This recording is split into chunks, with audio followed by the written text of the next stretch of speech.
Étudier la convexité d'une fonction, donc c'est une question qui revient très souvent dans les exercices bac de mathématiques en terminale. Finalement, c'est une question auquel c'est très facile de répondre. Je vais te montrer la méthode dans cette vidéo, mais avant de continuer avec l'exercice, je te rappelle que tu as la possibilité de télécharger un guide complet de révision des maths de terminale. Donc c'est accessible via le premier lien dans la description. C'est gratuit, tu laisses ton email et moi je t'envoie le guide dans la foulée. Allez, on continue avec l'exercice. Alors l'énoncé est le suivant. Soit la fonction f de x égale moins 5x carré moins 2x plus 10 définie sur R, donc définie sur tous les réels. Ici on nous demande étudier la convexité de cette fonction.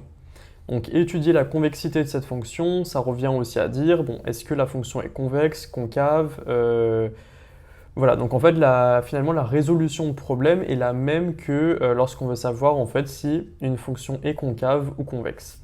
Alors, comment on fait pour étudier la convexité d'une fonction? Donc on se rappelle le cours, une fonction est convexe sur un intervalle si sa dérivée seconde est positive sur ce même intervalle.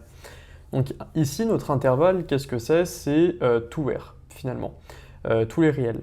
On aurait pu aussi bien définir un intervalle du type de moins 10 à 10, par exemple. Dans tous les cas, ce qu'il faut se dire, c'est qu'on a une fonction, on calcule sa dérivée seconde, et ensuite sa dérivée seconde, on regarde son signe sur ce même intervalle. Donc ici, finalement, c'est ce qu'on va faire. On va vraiment appliquer cette méthode. Donc on a f de x égale moins 5x carré moins 2x plus 10. Donc vraiment, je réécris la fonction qu'on m'a donnée au début. Et je calcule sa dérivée. Donc attention, on calcule la dérivée. Il faudra ensuite calculer la dérivée seconde, c'est-à-dire redériver la dérivée.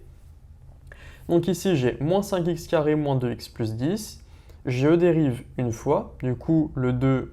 je le descends vers le 5, donc j'ai moins 5 fois 2, moins 10x.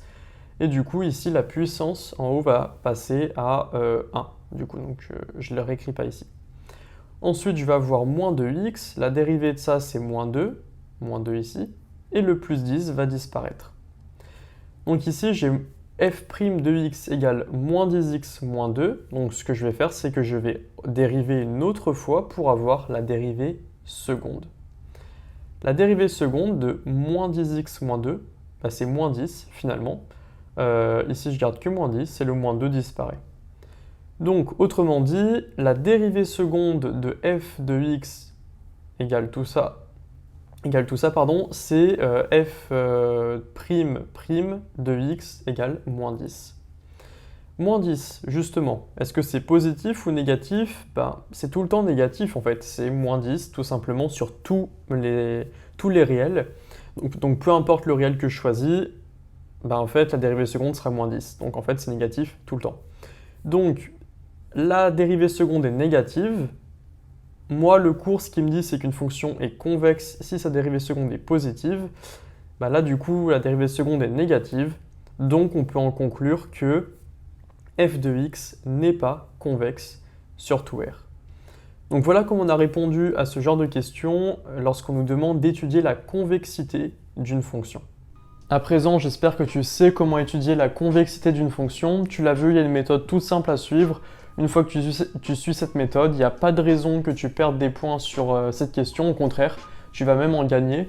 Et du coup, si justement tu veux améliorer tes notes en maths de manière générale et te construire un dossier post-bac qui soit solide et qui te permette d'être accepté dans l'école de ton choix, je t'invite à cliquer sur le premier lien dans la description.